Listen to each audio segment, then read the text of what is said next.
Hey, everybody. Welcome back to the Benefits Cooldown. I'm Eric Silverman. That, of course, is the one and only Ed Legande. I say it every week. We appreciate you tuning in. Ed, listen, off camera, you were starting to tell me about a story that you, or a conversation, I should say, that you just had with an HR executive. And I didn't even want you to tell me because I thought it would be a great story for our listeners and viewers to hear. So can you go ahead and share that? Because I want to hear it myself personally. Yeah, absolutely. I just picked up the phone and I was thinking about one of our clients that I haven't gotten a chance to speak with a lot recently. And I was just asking how she was doing, just human being to human being, right? And gosh, my heart almost broke on this conversation just because she's one of the hardest working human beings I've ever met, let alone in the HR community at the end of the day.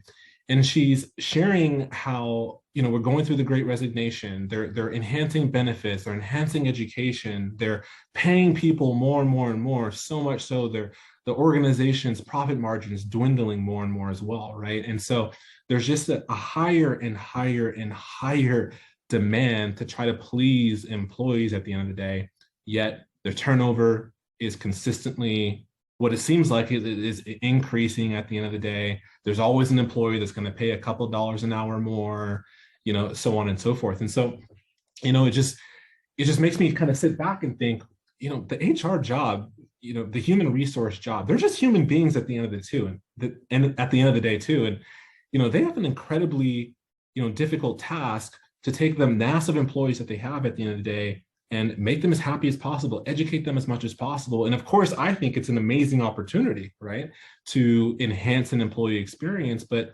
we can't take away from the fact that that is an incredibly difficult job. And so the problem I'm seeing is there's never a perfect science to this.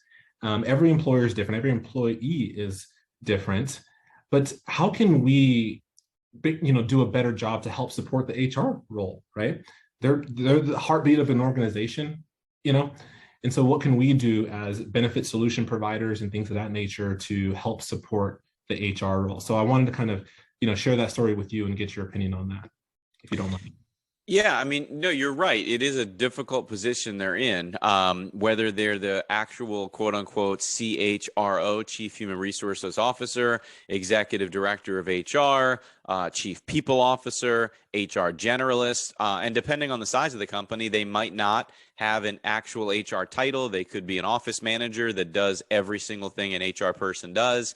And a lot of times in those situations, they were just thrown into the role and they have to figure it out on the fly, or as a lot of people might say, the old term, build the airplane on its way down. And I feel for them, and I see it all the time. I mean, I have clients, and I guarantee you do too. I've never even asked you, but I have clients where it's a small business that grows and grows, and all of a sudden they go from 2 or 3 people to 50 to 100 people, and the original receptionist, great needed position, turns into the office manager, turns into the HR person, turns into operations. No formal background, no formal education with respect to HR or psychology or a lot of the different majors that would appeal to HR. And they're a little bit in and over their head. It's not that they can't do it. There's just a lot that they have to figure out, and they are, a lot of times they're a sounding board for employees. They're the department where employees go to moan and gripe and complain.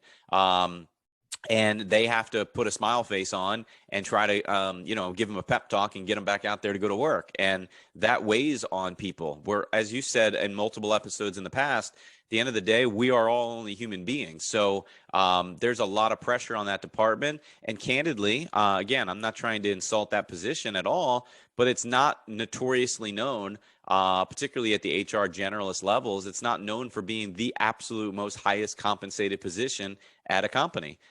Sure, it pays very well, don't get me wrong, but it's a lot of times not a position that pays the most. Just like my wife, who is a psychology major and she owns her own private practice, clinical social worker. She's not an HR person, but she's not doing it for the money. She's not making tons of money, but she just likes to help people and be there to help a human being to human beings. So hope that gives you a little insight from my perspective. We are out of time. My name's Eric Silverman. That's Ed Legande. If you have any questions, thoughts, please weigh in, chime in. We love to stay in the comment section and talk with you guys ourselves. So until next week, we will see you then. Thanks, Ed. Thanks, everybody.